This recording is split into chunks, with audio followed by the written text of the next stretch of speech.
There was once a boy named Milo who didn't know what to do with himself. Not just sometimes, but always.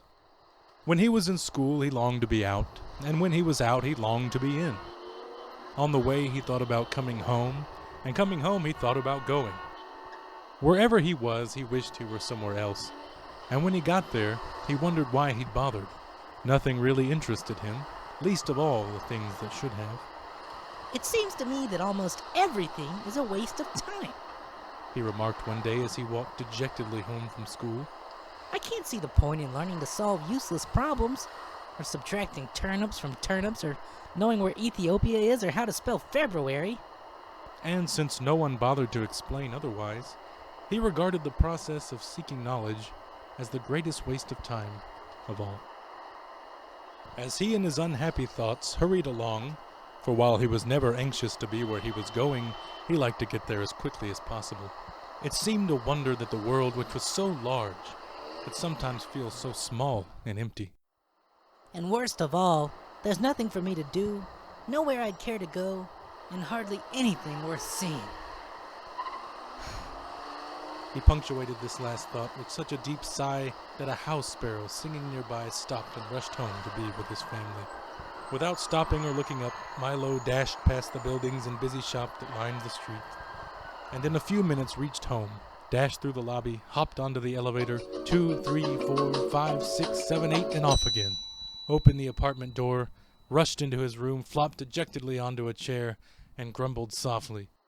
Another long afternoon.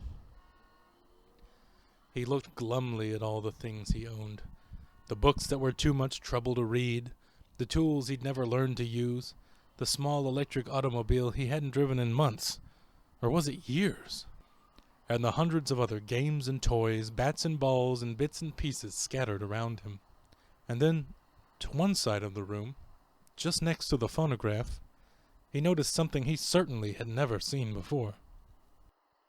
Who could possibly have left such an enormous package, and such a strange one?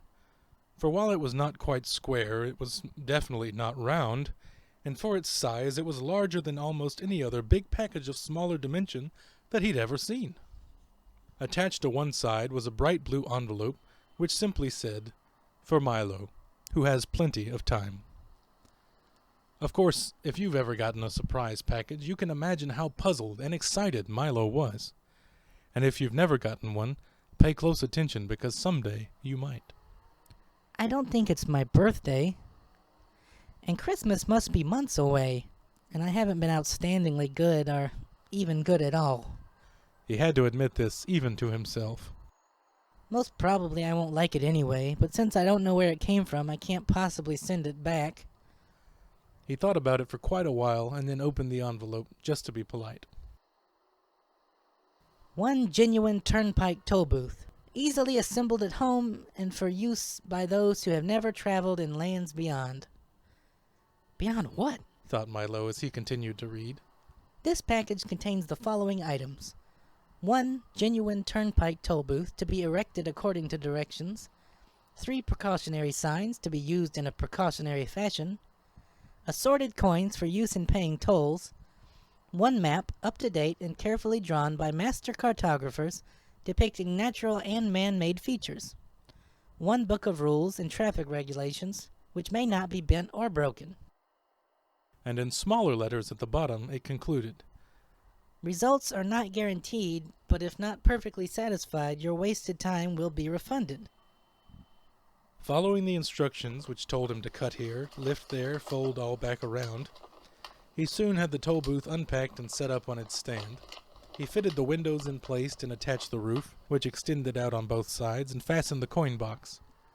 It was very much like the toll booths he'd seen many times on family trips, except of course it was much smaller and purple. What a strange present.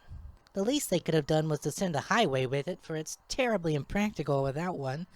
But since at the time there was nothing else he wanted to play with, he set up the 3 signs. Slow down, approaching toll booth. Please have your fare ready. Have your destination in mind, and slowly unfolded the map.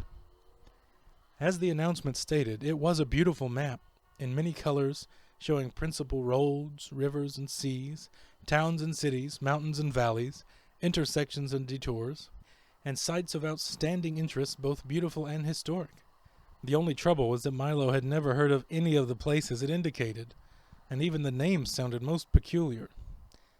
I don't think there really is such a country. He concluded after studying it carefully. Well, it doesn't matter anyway. As he closed his eyes and poked a finger at the map. Dictionopolis. Oh well, I might as go there as anywhere. He walked across the room and dusted the car off carefully.